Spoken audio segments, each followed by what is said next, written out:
Le syndicat mixte Via Cité est composé à la fois de représentants de l'agglomération caennaise, 3/4 de représentants, et en même temps de représentants du Conseil général du Calvados.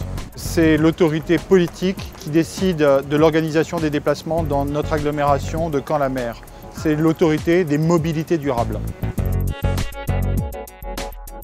Les domaines de compétences de Via Cité, c'est organiser les déplacements à l'échelle de l'agglomération en bus et tramway. Et puis c'est aussi organiser les déplacements à travers ce que l'on appelle un plan de déplacement urbain. C'est un document que Via Cité a élaboré. Ce plan de déplacement urbain a vocation à organiser les déplacements à l'échelle de l'agglomération, fixer des grands objectifs, mais en même temps détailler les moyens pour atteindre ces objectifs. Ce plan de déplacement urbain s'imposera aux documents d'urbanisme dans les différentes communes.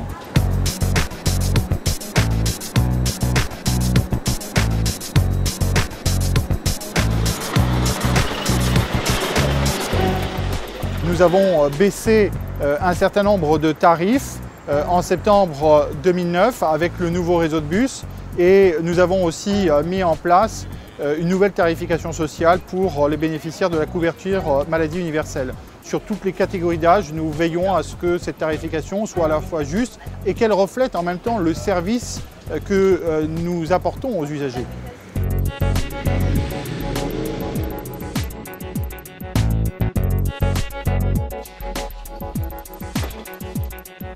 Il est essentiel de consulter les usagers et je dirais au-delà des usagers, tous nos concitoyens. C'est un mode de gouvernance qui repose sur la transparence et en même temps la concertation. La transparence parce que nous devons, je dirais, dire tout ce qu'il en est à nos concitoyens sur l'état de nos finances, l'état de nos capacités, nos projets également, et en même temps la concertation, parce que nous préférons débattre avec eux. C'est ce que nous avons fait sur le nouveau réseau de bus et c'est ce que nous ferons également sur d'autres projets.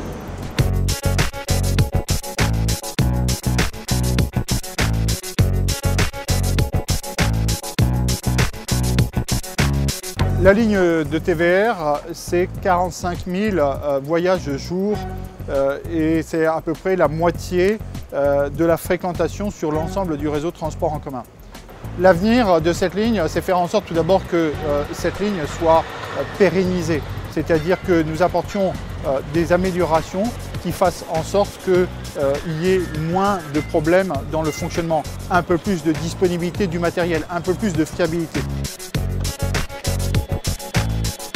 La ligne de TVR est sur un axe nord-sud et nous voulons mettre en place une ligne 2 sur un axe est-ouest. Nous avons travaillé sur le périmètre de cette ligne 2, sur son tracé, son passage par différents quartiers. Nous avons travaillé sur son financement, nous avons travaillé sur le mode d'exploitation et sa traduction en termes juridiques. Nous avons également travaillé sur le type de matériel roulant que nous souhaitons mettre en place. Ce sera plutôt ce que l'on appelle un bus à haut niveau de service.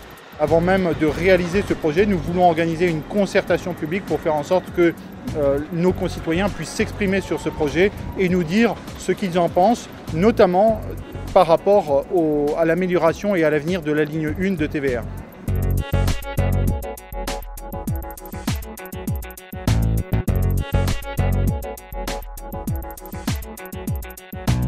Nous avons recruté un jeune ingénieur qui nous vient des services de l'État pour accompagner gracieusement toutes les structures, qu'elles soient publiques, des administrations ou privées, des entreprises, dans l'élaboration de plans de mobilité.